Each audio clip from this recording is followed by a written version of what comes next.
Donald Trump and his team claimed that 80 to 100,000 people showed up at his rally in New Jersey yesterday, but no other organization has been able to verify these numbers. In fact, based off of all the available data we have, looking at pictures, looking at videos, it seemed to be a massive crowd, but nowhere near the size that they claim. Look at this photo taken out of a plane window. This does not look like 80,000 people whatsoever, which makes you wonder, why isn't the media calling Donald Trump out on his lies? Why does the media seem to treat Donald Trump with kids' gloves while also holding President Biden to this impossible standard? Because Donald Trump is free to use all of this apocalyptic rhetoric, and the media just doesn't pick it up in the same way that they do when Joe Biden slightly stutters on stage. For example, last night Donald Trump went on this weird tirade about Hannibal Lecter, and he seemed to think that Hannibal Lecter was an actual person. I'll play that clip in a minute, but first I want to make my point. Mehdi Hassan said via Twitter, "Not sure what's worse, that Trump thinks Hannibal Lecter was a real person or that he thinks a cannibal and a serial killer is a wonderful man." Can you imagine if Biden said nonsense like this? It would be wall-to-wall coverage on every network, but we have normalized Trump. Again, I'll play the clip in a second, but this feeds into my broader point about the American population becoming desensitized to Donald Trump's rhetoric. Have you ever heard of the story of the frog who got boiled alive in a pot? Well, what it says is the premise is that if a frog is put suddenly into boiling water, it will jump out. But if the frog is put in tepid water, which is then brought to a boil slowly, it will not perceive the danger and will be cooked to death. I worry that that is happening to the American population right now. We are becoming desensitized to Donald Trump's anti-democratic rhetoric. We are becoming desensitized as we see more and more MAGA politicians going on air saying, "I will only accept the results of this election if it's not rigged," which leaves them open to denying the results of the election when they inevitably claim that it was all rigged. So again, why isn't the media holding Donald Trump to the same standards as Joe Biden? I do think it's because people are becoming desensitized to Donald Trump's language. I'm going to keep coming back to this chart right here, which shows the monthly number of news articles written about Biden's age. And you can see that there was a massive spike in the first quarter of 2024. Meanwhile, Donald Trump is going through historic trials. Donald Trump has directly copied the rhetoric of Hitler by saying that immigrants are poisoning the blood of our country. Every single day, Donald Trump uses more dangerous, more absurd, anti-democratic rhetoric, but the media is more focused on Biden's age for some reason. I'm going to break this all down and more, but first, let's play this clip of Donald Trump talking about Hannibal Lecter. The late, great Hannibal Lecter is a wonderful man. He oftentimes would have a friend for dinner. Remember the last scene? "Excuse me, I'm about to have a friend for dinner," as this poor doctor walked by. "I'm about to have a friend for dinner," but Hannibal Lecter, congratulations, the late, great Hannibal Lecter. We have people that are being released into our country that we don't want in our country. Just an absurd way to talk about a fictional character and then try to relate it back to immigrants coming into our country for a better life. But going back to Mehdi Hassan's point, could you imagine the backlash and the fallout if President Biden said that exact same thing word for word verbatim? I can guarantee you Fox News would run a 1 hour long segment talking about just that. And they would do that 5 days a week. I'm sure all of the mainstream media networks, even the ones that people call liberal networks, would be talking about Biden losing it. Is Biden too old? But Donald Trump does this so consistently that it just begins to blend in with the background noise, and we're just like, oh yeah, that's normal Donald Trump. But then again, whenever President Biden slightly misspeaks or stutters when he's on stage, it becomes national news for an entire cycle. For example, Biden gave a speech just a few days back where he was talking about one of his old teachers, and he says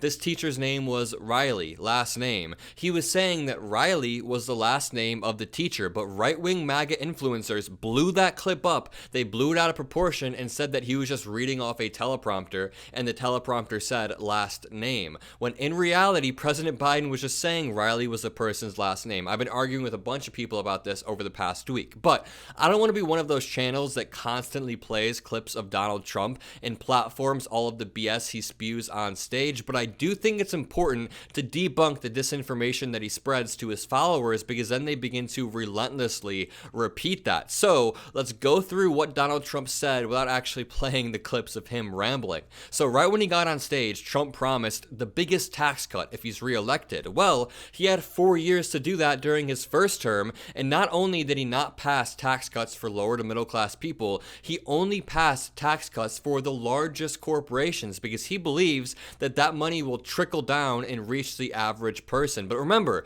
Donald Trump is not somebody who has his finger on the pulse of the average American. This is someone who was born rich and has never had to experience hardship in any form, but especially hardship in America. So when Donald Trump tries to brand himself as just the average man, this populist who is looking out for the middle and lower class, that is not true whatsoever. And we can look at his actual actions while in office, and they do not reflect that. Trump then attempts to take credit for this post-COVID bounce back that we've seen in unemployment and in the stock market. But remember, Donald Trump's handling of the COVID pandemic was terrible. The one good thing that he enacted was Operation Warp Speed, which brought us this vaccine in record time, but he can't even take credit for that on stage because his supporters will boo him as they have done before. But Donald Trump uses his normal rhetoric by saying, we brought therapeutics that no one ever thought was possible. There was a bounce back that nobody ever could have thought was possible. But this was all due to Joe Biden and his policies, because he took office in 2021,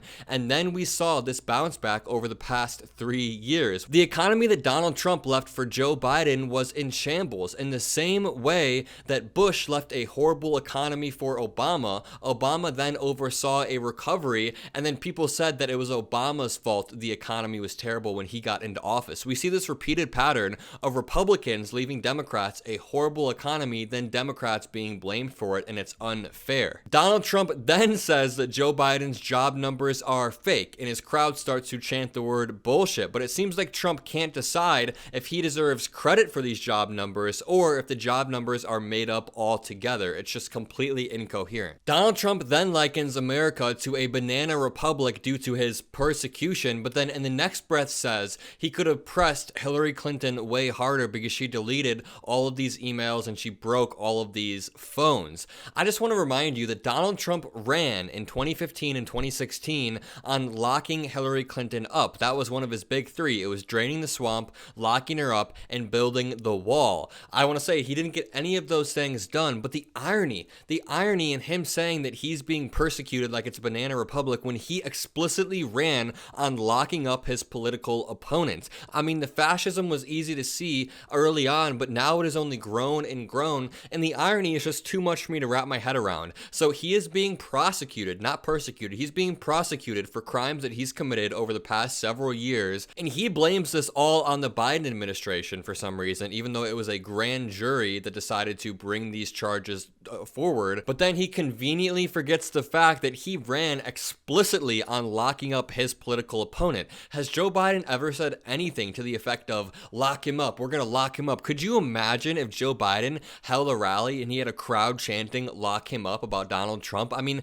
they would never ever forget that, but it seems like some of us have forgotten that he ran on locking Hillary Clinton up. He then says, we better damn well win this election, because if we don't, our country is going to be doomed. There is more of that apocalyptic rhetoric that Donald Trump likes to use by saying we won't have a country anymore, and then if something does happen, if some sort of attack happens next January 6th or sometime around that date, he'll say, I don't know how we ever could have seen this coming. I didn't use any inflammatory rhetoric, despite him saying over and over, every institution is rigged against you. Our country is going to be doomed. We are losing our country. Donald Trump then complains about other NATO countries not paying their bills, and he says that he told the NATO members, you gotta pay your bills or we're not gonna protect you with NATO. A foreign leader then stood up and said, sir, do you mean to tell me that if I'm attacked by Russia, you will not defend me? And Trump said, if you're delinquent, I will not protect you. This reply by Bob Haley sums it up perfectly by saying, the guy who notoriously doesn't pay his own bills doesn't understand how NATO works. He thinks it's a mob shakedown, which is a great